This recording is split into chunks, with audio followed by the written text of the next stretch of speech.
Exercise 9.1 का question number 9 है।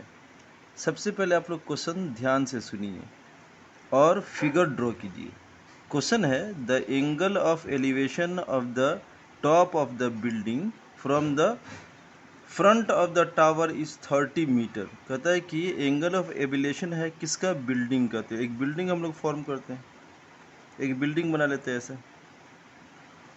वो जो है फॉर्म करता है 30 डिग्री का एंगल, कुछ इस तरह से 30 डिग्री का एंगल फॉर्म किया, सही है। And the angle of the elevation of the top of the tower from the foot of the building, और एक टावर है, ये फुट ऑफ बिल्डिंग के साथ कितना डिग्री बनाता है, एलिवेशन ऑफ एंगल इसका 60 डिग्री है, कुछ ऐसा ही बना लिया। ये हमारा 30 डिग्री है, ये कितना बनाया, 60 डिग्री बनाता है। तो इसमें मान लेते हैं कि हम लोग ये ए और बी हमारा बिल्डिंग है और सी डी टावर है। क्वेश्चन ध्यान से सुनिएगा। क्वेश्चन ये है कि एक बिल्डिंग है ए बी जो टावर के फुट के साथ एंगल बनाता है 30 डिग्री का, और एक है टावर सी डी जो बिल्डिंग के फुट के साथ 60 डिग्री फॉर्म करता है। तो जिसमें बता रहा है, लिखता है कि if the tower is 50 metre high, ये टावर है वो कितना है, 50 मीटर इसकी हाइट है, ठीक है। तो बताना है कि इस बिल्डिंग की हाइट कितनी, इस बिल्डिंग की हाइट कितनी। ये हमारा फिगर ड्रॉ हो गया। अब देखिए, मुझे मालूम है कि सी डी का वैल्यूएशन दिया हुआ है, इसमें हमको ए बी जो है नीचे का फुट का मालूम करता है। कोई आदमी क्वेश्चन कर सकता है आपसे कि बी सी क्यों नहीं, बी सी इसलिए नहीं कि इन दोनों ट्राइंगल में जो कॉमन साइड है वो ये है बी डी, इसीलिए हम लोग को इसी का फॉर्मेट लेना चाहिए। तो हमारा एक हाइट जो हो गया ये पी हो गया, वो किस में आता है, यानी पी जो आता है आपका टेन थीटा में आता है और बेस टेन थीटा के अंदर आता है, यानी पी। तो सी डी जो टावर की हाइट है वो 50 मीटर है और ये हम लोग ये बेस लेंगे। तो हाइट और बेस जो है किस में आता है, टेन थीटा में आता है। तो पहले लिख देते हैं हम लोग टेन थीटा में। टेन थीटा इसका क्या हो गया, सी डी यानी परपेंडिकुलर हाइट बाई आपका बी डी हो गया, ठीक है।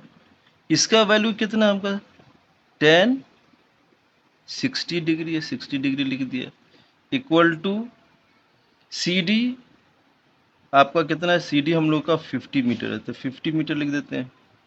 अब बी डी ऐसे ही रख दिया। इसका वैल्यू कितना होता है 60 डिग्री का, टेन 60 का वैल्यू होता है √3, √3 लिख दिया। ये 50 बाई बी डी हो गया। अब बी डी इजकल टू क्या होगा, therefore B D is equal to हमारा हो गया वो 50 बाई √3। ये बी डी का वैल्यू हम लोग को मालूम हो गया, क्योंकि इसकी ज़रूरत हम लोग को पड़ेगी तब जब हम लोग इधर से देखेंगे, ठीक है। अब हम लोग ट्राइंगल जो इसमें जो ट्राइंगल लिया, it is better to write the name of the triangle. हम लोग लेते हैं in triangle B C D में, ठीक है। और अब हम लोग जो ट्राइंगल लेंगे जिसमें हम लोग को ए बी शामिल होना चाहिए, तो अब हम लोग लिखेंगे इन ट्राइंगल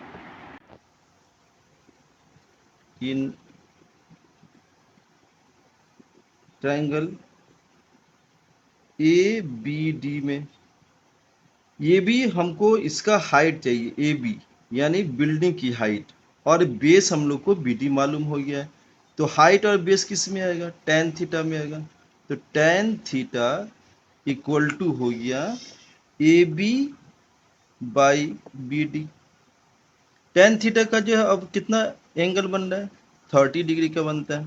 तो टेन 30 डिग्री इसकल टू लिखेंगे, ए बी की हाइट हमको नहीं मालूम है और बी डी मालूम है कितना, 50 बाई √3 हो गया।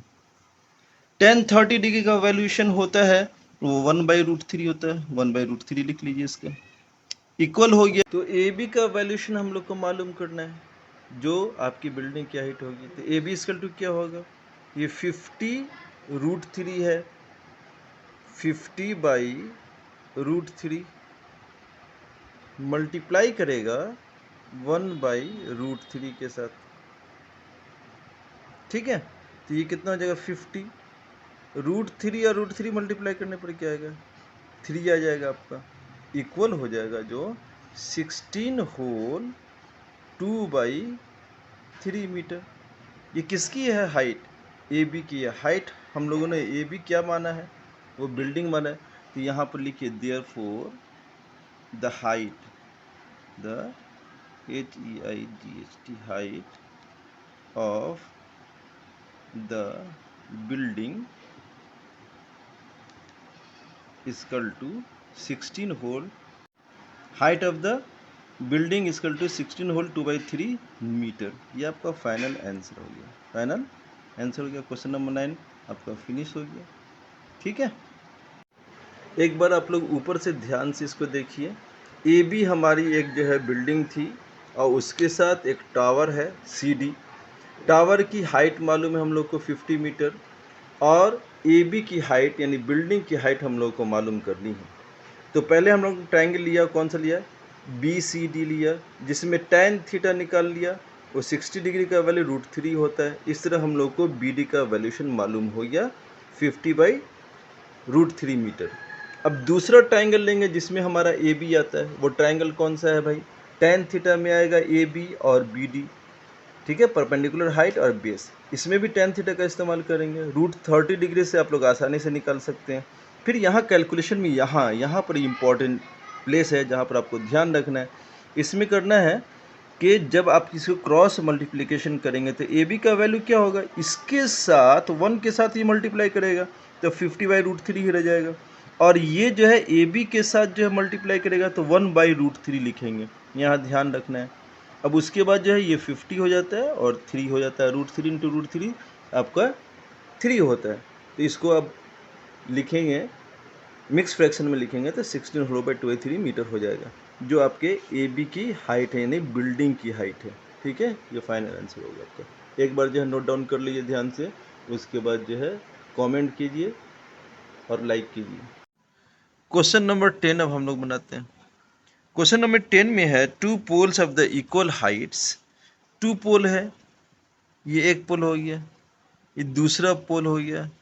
इस पोल का नाम हम लोग रखते हैं PQ, इसका नाम रख लिया R, इसका S।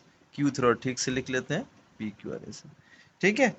स्टैंडिंग एक दूसरे के साथ है, अपोजिट, एक दूसरे से अपोजिट है, और इसका विड्थ जो है वो 80 मीटर है। कितना मीटर है, 80 मीटर है। और रोड है ये QS मान लिया। इस पर एक पॉइंट पे एंगल जो फॉर्म करता है पहला पोल वो 60 डिग्री का करता है, और दूसरा पोल जो है इसी पॉइंट पर फॉर्म करता है 30 डिग्री का। तो यहाँ हम लोग लिख देते हैं 30 डिग्री, ये फॉर्म हो गया। यहाँ पर 60 डिग्री का एंगल फॉर्म होता है, 60 डिग्री लिख दिया।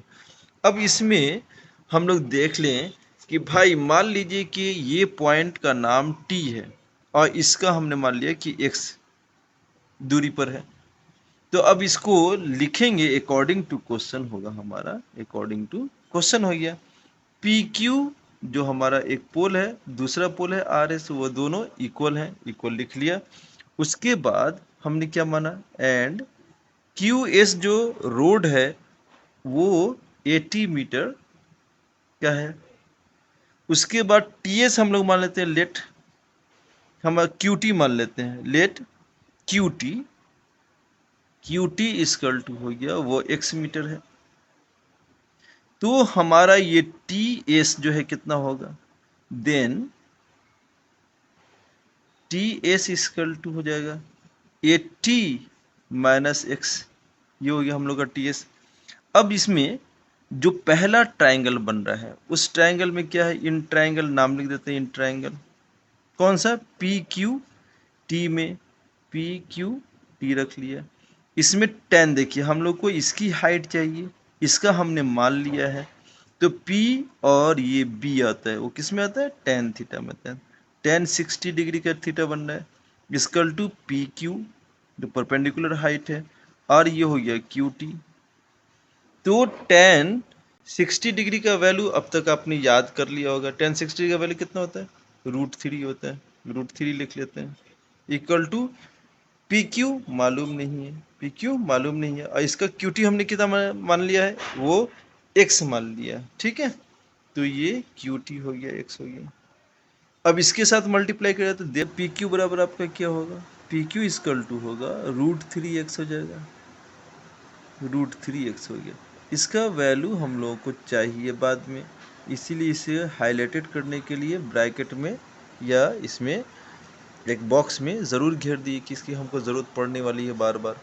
अब P Q equal to √3x, इसको इक्वेशन 1 मान लेते हैं, इक्वेशन क्या मान लिया, 1 मान लिया। अब हमारा दूसरा पार्ट है, इधर तब दूसरी तरफ ट्राइंगल जो है उस ट्राइंगल का नाम लिखते हैं in triangle R S T में, इस ट्राइंगल में हम लोग बात करने वाले हैं, आर एस टी में लिखेंगे क्या, एंगल तो tan 30 डिग्री बन रहा है हमारा, tan 30 डिग्री इसका क्या होगा, R S by T S हो जाएगा। तो tan 30 डिग्री का वैल्यूशन कितना होता है, 1/√3 होता है, 1/√3 लिख लेते हैं, इक्वल टू आर एस किसके बराबर है, आर एस जो है पी क्यू के बराबर है, यहाँ आर एस की जगह पी क्यू लिख लेते हैं। ऐसा क्यों कर रहे हैं, क्योंकि पी क्यू का हम लोग को वैल्यू यहाँ पर पुट करना है, और टी एस हम लोगों को मालूम है, यहाँ पर देखिए 80 - x डिग्री है।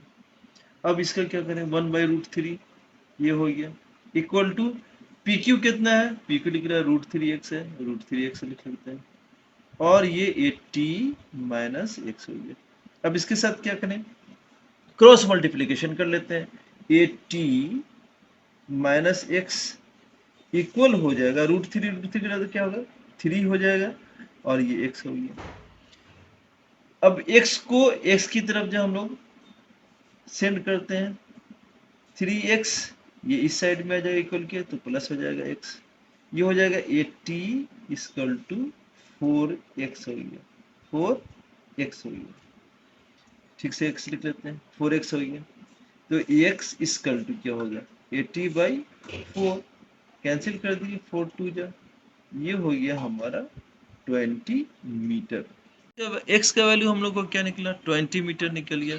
x क्या है, QT का जो है डिस्टेंस बताता है, तो हम लोग PQ का पहले पोल का मालूम कर लेते हैं कि पोल की हाइट कितनी, क्योंकि सवाल में अब यही आपको पूछ रहे हैं कि पोल की हाइट कितनी है। तो पोल की हाइट हम लोग पोल को क्या माना है, PQ माना है, तो PQ = क्या है, √3 है, वो x है, इक्वल टू क्या होगा, √3, और x का वैल्यू कितना निकला आपका, 20 निकला, तो ये हो गया 20√3 हो गया।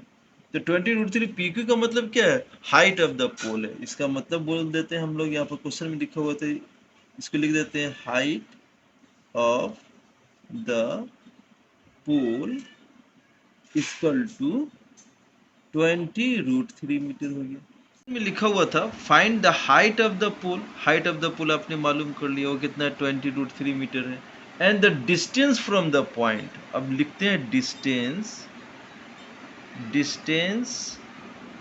फ्रॉम द पॉइंट कितना होगा, वो हमारा QT है, QT x है, x = कितना हो गया, 20 मीटर, x का वैल्यू निकला 20 मीटर, और दूसरा पॉइंट वो हमारा क्या है, उसका नाम है TS नाम है, TS हम लोगों ने क्या लिखा था आपको पहले याद होगा, 80 - x है, तो क्या हो गया, ये 80 - 20 = 60 मीटर, ये हमारा फाइनल आंसर हो गया, ठीक है। इसको हाईलाइटेड करने के लिए क्या बॉक्स में ज़रूर डाल दीजिए, इससे एग्जामिनेशन का ध्यान जो इसकी तरफ अट्रैक्ट होता है और प्रॉपर नंबर वो डालता है। Thank you very much.